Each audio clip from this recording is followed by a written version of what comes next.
Mahalakshmi murder ಕೇಸ್ನ ತನಿಖೆ ಚುರುಕುಗೊಂಡಿದೆ.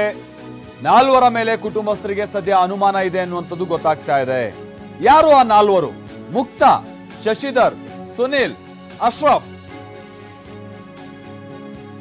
ಈ 4 ಮೇಲೆ ಅನುಮಾನ ಇದೆ ಅನ್ನುವಂಥದ್ದು ಮಾಹಿತಿ ಇದೆ. ಪೊಲೀಸರಿಗೆ ಸದ್ಯ ಮಹಾಲಕ್ಷ್ಮಿ ಅವರ ಕುಟುಂಬದವರು ಈ ಗುಮಾನಿಯನ್ನ ವ್ಯಕ್ತಪಡಿಸಿದ್ದಾರೆ. ಯಾರು ಇವ್ರುಗಳು? ಈ ಮುಕ್ತಾ, ಶಶಿಧರ್ ಮತ್ತೆ ಸುನಿಲ್ ಇದಾರಲ್ಲ, ಇವರು ಮೃತಳ ಸಹೋದ್ಯೋಗಿಗಳು. ಈ ಅಶ್ರಫ್ ಅವನೇನೋ ಕಟಿಂಗ್ ಶಾಪ್ ಇಟ್ಕೊಂಡಿದ್ದಂತೆ, ಆತನ ಜೊತೆ ಅವಳು ಬಹಳ ಸಲಿಗೆಯಿಂದ ಇದ್ಲಂತೆ. ಯಾರು? ಮಹಾಲಕ್ಷ್ಮಿ ಅವ್ರ ಪತಿ ಕೂಡ ಈಗ ಗುಮಾನಿ ವ್ಯಕ್ತಪಡಿಸ್ತಾ ಇರುವಂತದ್ದು ಈ ಅಶ್ರಫ್ ಮೇಲೇನೆ, ಪತಿ. ಇನ್ನು ತಾಯಿ ಮತ್ತೆ ಇತರ ಕುಟುಂಬಸ್ಥರು ವ್ಯಕ್ತಪಡಿಸ್ತಾ ಇರುವಂತಹ ಅನುಮಾನದಲ್ಲಿ ಅಶ್ರಫ್ ಕೂಡ ಇದ್ದಾನೆ, ಮತ್ತೆ ಮುಕ್ತಾ, ಶಶಿಧರ್, ಸುನಿಲ್ ಅಂತ ಯಾರೋ ಇದ್ದಾರೆ. ಇದರಲ್ಲಿ ಮುಕ್ತಾ, ಶಶಿಧರ್, ಸುನಿಲ್ ಇವರೆಲ್ಲ ಮೃತಳ ಸಹೋದ್ಯೋಗಿಗಳು, ಕೆಲಸ ಮಾಡ್ತಾ ಇದ್ದಂತ ಕಡೆ ಕೊಲೀಗ್ಸ್ ಅಂತ ಕಾಣಿಸುತ್ತೆ. ಏನೋ ಗಲಾಟೆ ಕೂಡ ಮಾಡ್ಕೊಂಡಿದ್ರಂತೆ ಸ್ವಲ್ಪ ಟೈಮ್ ಹಿಂದೆ. ಬಟ್ ಈಗ ಅಶ್ರಫ್ ಮೇಲೆ ಅನುಮಾನ ಜಾಸ್ತಿ ಆಗ್ತಾ ಇದೆ. ಸದ್ಯ ಬೋರಿಂಗ್ ಆಸ್ಪತ್ರೆಯಲ್ಲಿ ಇದಕ್ಕೆ ಸಂಬಂಧಪಟ್ಟ ಹಾಗೆ ಈಗ ಮೃತದೇಹದ ಮರಣೋತ್ತರ ಪರೀಕ್ಷಾ ಕಾರ್ಯಗಳು ಕೂಡ ನಡೆಯುವಂತ ಸಂದರ್ಭ. ನಾವು ಪ್ರತಿನಿಧಿ ಜಗದೀಶ್ ನಮ್ಮ ಜೊತೆಗೆ ನೇರ ಸಂಪರ್ಕದಲ್ಲಿ ಜಾಯ್ನ್ ಆಗ್ತಾ ಇದ್ದಾರೆ ಮತ್ತಷ್ಟು ಡೀಟೇಲ್ಸ್ ಅನ್ನು ಕೊಡುವಂತ ನಿಟ್ಟಿನಲ್ಲಿ.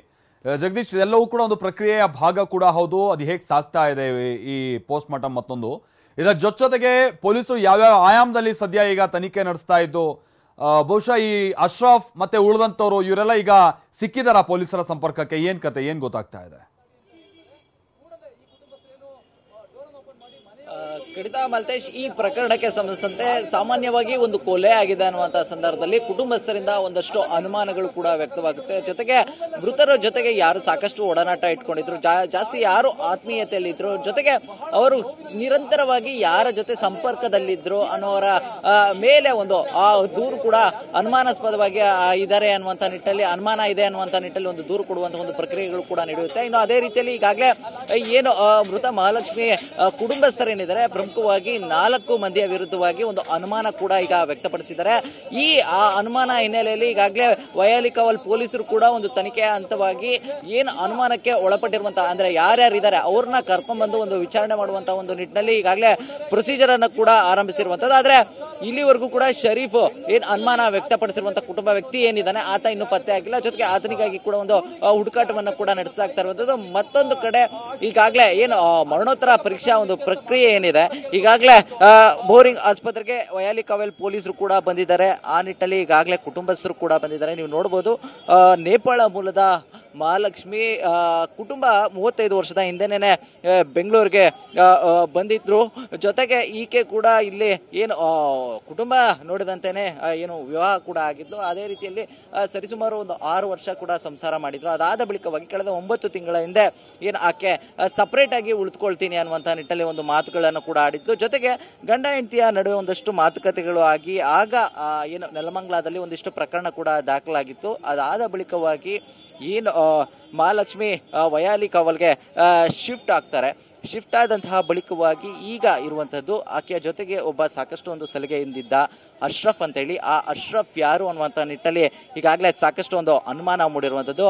ಯಾಕಂದರೆ ಈಗಾಗಲೇ ಅವರ ಪತಿ ಸಾಕಷ್ಟು ಒಂದು ಗಂಭೀರವಾದಂಥ ಒಂದು ಆರೋಪ ಮಾಡ್ತಾ ಇರೋದಂತಂದರೆ ಆತನ ಮೇಲೆ ನಮಗೆ ಸಾಕಷ್ಟು ಅನುಮಾನ ಇದೆ. ಯಾಕಂದರೆ ಆತನ ವಿರುದ್ಧ ಹಿಂದೆ ನಾನು ಕೂಡ ಒಂದ್ಸಲಿ ನೆಲಮಂಗಲ ಪೊಲೀಸ್ ಠಾಣೆಯಲ್ಲಿ ಒಂದು ಪ್ರಕರಣವನ್ನು ಕೂಡ ದಾಖಲಿಸಿದೆ ಅನ್ನುವಂಥ ಒಂದು ಮಾತುಗಳನ್ನು ಕೂಡ ಹೇಳಿರುವಂಥದ್ದು.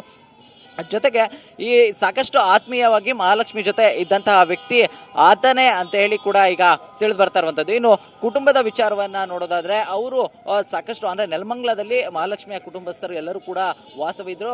ಜೊತೆಗೆ ಮಹಾಲಕ್ಷ್ಮಿಯ ಪತಿ ಕೂಡ ನೆಲಮಂಗಲದಲ್ಲೇ ವಾಸವಾಗಿದ್ರು. ಅವರೊಂದು ಮೊಬೈಲ್ ಅಂಗಡಿ ಇಟ್ಕೊಂಡಿದ್ರು. ಮತ್ತೊಂದು ಕಡೆ ಒಬ್ಬಳೇ ಮಹಾಲಕ್ಷ್ಮಿ ವಯಾಲಿಕಾವಲ್ನಲ್ಲಿ ಮನೆ ಮಾಡಿಕೊಂಡು ವಾಸ ಮಾಡ್ತಾ ಇದ್ರು. ಆದ್ರೆ ಈ ನಡುವೆ ಅಂದ್ರೆ ಸರಿಸುಮಾರು 25 ದಿನದವರೆಗೂ ಅಂದ್ರೆ ಈಗ ಮೃತದೇಹ ಪತ್ತೆ ಆಗಿರುವಂತಹ ಏನ್ ಸಂದರ್ಭ ಇದೆ, 25 ದಿನದ ಹಿಂದೆವರೆಗೂ ಕೂಡ ಯಾರೂ ಆಕೆಯ ಸಂಪರ್ಕದಲ್ಲಿರಲಿಲ್ಲ.